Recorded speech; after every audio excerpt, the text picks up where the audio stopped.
Et nous avons un invité dans ce 20h. Il s'agit du directeur du service de l'intendance des armées, le colonel Oumar Sarr. Bonsoir. Bonsoir, madame. Alors, colonel, l'armée va procéder à une réforme de son système de gestion des prestations médicales pour les invalides. Quels sont les contours de cette réforme et pourquoi cette réforme?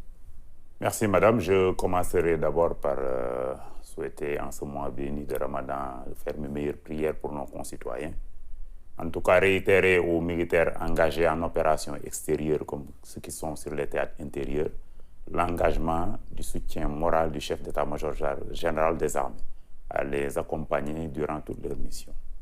Aujourd'hui, vous avez raison de parler d'une modernisation du système de gestion des prestations allouées aux invalides militaires et d'une manière générale aux militaires.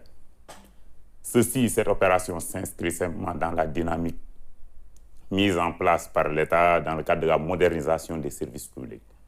Aujourd'hui, c'est pour l'essentiel les technologies de l'information et de la communication qui sont à la base de la recherche de la performance et de la rationalisation de la gestion publique. Les armées ne font pas exception.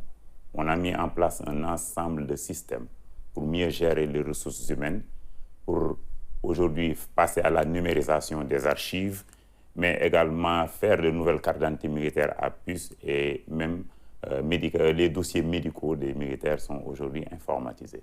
Donc c'est dans la même dynamique que nous intégrons aujourd'hui la prise en charge des invalides militaires, en précisant qu'il s'agit à la fois des invalides qui sont en activité, ça veut dire qu'ils continuent à servir, et que les invalides qui sont aujourd'hui renvoyés à leur foyer du fait de leurs infirmités parce que ne pouvant plus servir dans les armes.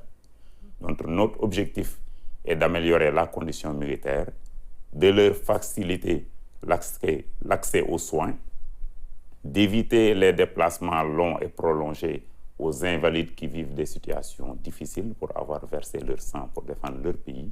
Il s'agit de ne plus déplacer les grands invalides, mais également de leur éviter les déplacements fréquents vers les structures de santé.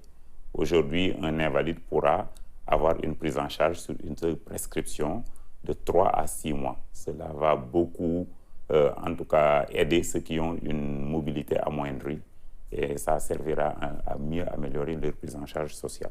Et avec cette réforme, les bons médicaux et pharmaceutiques seront supprimés. Qu'est-ce que vous proposez à la place? Les bons ne sont pas supprimés immédiatement à court terme. Donc, on a mis un système de dématérialisation qui va accompagner progressivement les bons. La suppression sera progressive, mais on met en place une carte à puce. Avec cette carte à puce, la prise en charge se fera immédiatement chez le médecin qui va faire les prescriptions médicales. Ces prescriptions médicales seront instantanément vues chez le pharmacien qui va délivrer les produits. Et même en cas de perte de la carte, l'invalide pourra percevoir ces médicaments. Un autre exemple très simple est qu'aujourd'hui, un invalide qui perd son carnet est obligé d'attendre plusieurs semaines, voire des fois des mois, avant de pouvoir disposer d'une nouvelle carte. Et s'il habite dans une localité lointaine, l'invalide peut être ramené à revenir au centre de prescription qui peut être une autre ville. Aujourd'hui, avec ce système qui est mis en place, l'invalide sera visible sur l'ensemble du territoire national, partout où il y a un médecin prescripteur, et sa prescription pourra être perçue dans toute pharmacie agréée, quel que soit l'endroit où il se trouve dans le pays. Et même en cas de perte, il continue à être visible sur le système et n'aura pas à souffrir un peu des préjudices d'une perte de la carte. Et que gagne l'armée dans cette réforme? L'armée, comme l'État, gagne plusieurs choses. La première chose, c'est que les invalides sont nos frères d'armes. Et dans l'armée, la défense des intérêts matériels et moraux de tous les militaires incombe au commandement. On pourra bien suivre la situation des invalides et nous assurer de leur bonne prise en charge médicale. Le deuxième volet reste la célérité et le temps de travail. Aujourd'hui, nos médecins perdent beaucoup de temps à faire des prescriptions et avec ce système, ils passeront beaucoup moins de temps et auront beaucoup plus de temps à consacrer aux malades. Le troisième point reste un peu la rationalisation des dépenses. On a eu à constater des dysfonctionnements dans le système de prise en charge médicale. Certains organes de contrôle de l'État ont eu à nous faire des recommandations. Et parmi ces recommandations figurait aujourd'hui la modernisation du système par son informatisation. Avec ce système, on pourra mieux contrôler les dépenses, on va gagner en transparence et surtout, on a la certitude que les deniers publics seront mieux préservés.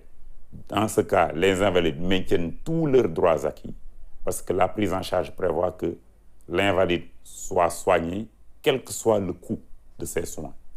Si c'est des soins de 10 000 francs, ils sont payés par l'État, mais même si ces soins s'élevaient à plusieurs dizaines de millions ou exigeaient un transfert à l'étranger, l'État le prend aussi en charge. Donc les intérêts des invalides sont préservés, mais les deniers publics le sont également. Et surtout l'image des armées va rester intacte. Et c'est très important pour nous. Est-ce qu'il y a d'autres projets pour la revalorisation des conditions des invalides? Les armées, avec l'appui des plus hautes autorités de ce pays, en l'occurrence le président de la République et le chef d'état-major général des armées, le président de la République étant le chef suprême des armées, a entamé depuis 2000 des efforts importants pour améliorer la condition militaire. Aujourd'hui, la prise en charge, l'indemnisation des invalides a connu une très nette amélioration entre 2000 et 2018. Les pensions ont été démultipliées parce qu'aujourd'hui, l'indemnisation, c'est deux volets. L'aspect purement pécuniaire, c'est les indemnités qui sont payées à l'invalide et la prise en charge médicale qui est juste pour les soins. Donc, il y a une forte amélioration. Il y a également une indemnité forfaitaire qui est allouée à chaque militaire blessé en opération. Et récemment, au lendemain du 4 avril, avant l'indemnisation, la pension mixte, qui donnait, même pour un militaire qui n'a fait jusque 3 mois de service, s'il est blessé en opération aujourd'hui, on lui donne une pension égale à 20 années, comme quelqu'un qui a travaillé pendant 20 ans. Ce sera une pension de retraite. Et on y ajoute une pension d'invalidité autour du soldat, en plus de sa prise en charge médicale. Et s'il a une famille, il a prise en charge de sa famille. Donc c'est une avancée importante. Avant, c'était 85% d'invalidité.